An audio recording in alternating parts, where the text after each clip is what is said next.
Hey, Top Realized Math Industry, and we are going to take a look at translating functions.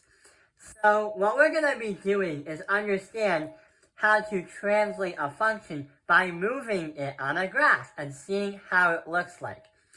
If you have ever learned this in your last algebra class a few years ago, or in other schools, you probably learned about translating geometric shapes, where you would reflect the shape over an axis on a graph, an XY graph.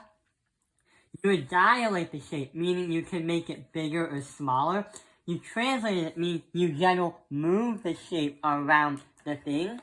And also, last but not least, rotate it. And when we were doing those kind of videos, not only we understood all these four, but also we tried to visualize on a graph, such as not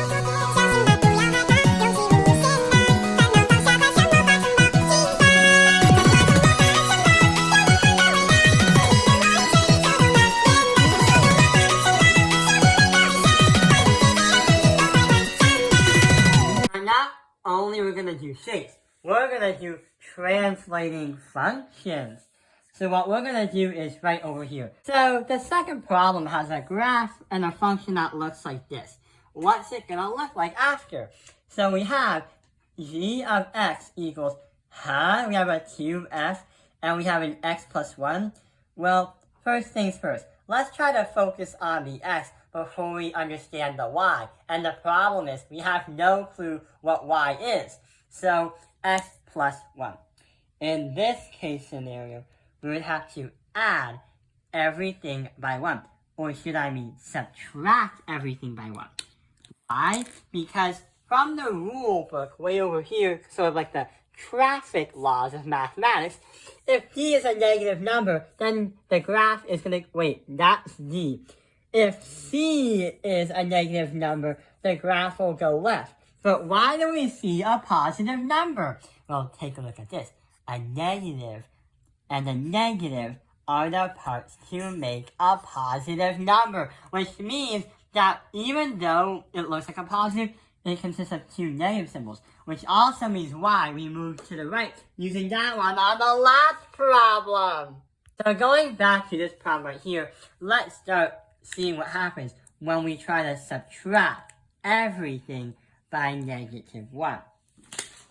So here is what we're going to do.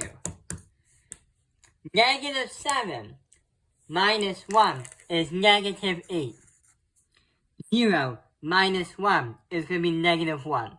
Followed by 3 minus 1 is going to be 2. And 6 minus 1 is going to be 5. So that's going to be the x-coordinates. But hang on. Number 1, we are down the x, but we don't have anything after it, meaning we can just ignore the letter D. And the problem is we have a 2f, meaning that somehow this function right here is going to get way bigger, a lot bigger. So big that we might have to expand the graph. And not only that, the graph is something that can expand infinitely. The pieces of paper that waste trees cannot. So remember, don't waste paper unless it's for like educational use. So what we have to do for y is, why do we do this and how do we do it? If a in the equation helps you understand the scale and reflection of an object, if a represents number 2, if a is greater than 1, then the graph will grow, which means what we have to do is mathematically, we have to multiply all the y's by 2. So we have an a which is greater than 1, meaning this so-called function is going to grow a lot bigger. Possibly, 2 times bigger, which means we have to multiply the y by 2. Transferring data. So 4 times 2 is 8. Negative 3 times 2 is negative 6. Negative 3 times 2 is negative 3. And negative 3 times 2 is going to be 6.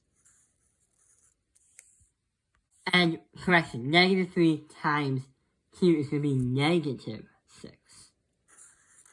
So we're going to change the graph and make and visualize what the function is. Because remember what happened last time, how I went a little bit too far? So here's what's going to look like and what's going to happen. So right here, the red is what's going to be the new function after we follow these steps right here. So it's going to be negative 8, positive 8, negative 1, negative 6, positive 2, negative 6, and positive 5, positive 6. And sure enough, yeah, I went a little bit overboard once again. But what I meant is the point for positive 5, positive 6 is supposed to be here. Not all the way up there, because that is close to 8. And that is how we graph this one. But remember how the last problem said move right by 4 and move down by negative 3? How are we going to say this? Well, one, the so-called function, or the picture, it expanded. Meaning, here's what we have to say. The vertical stretch of 2, meaning it multiplied its size by 2, is going to be moved to the right.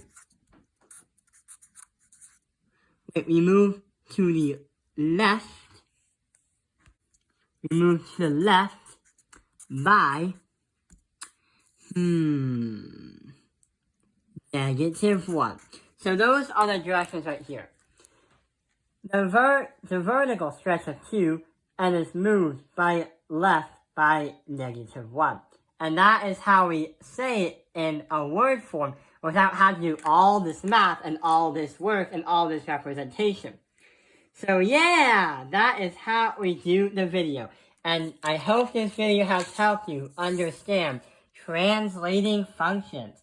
Thank you for watching Top of Your Life's Math Industry. Like and subscribe.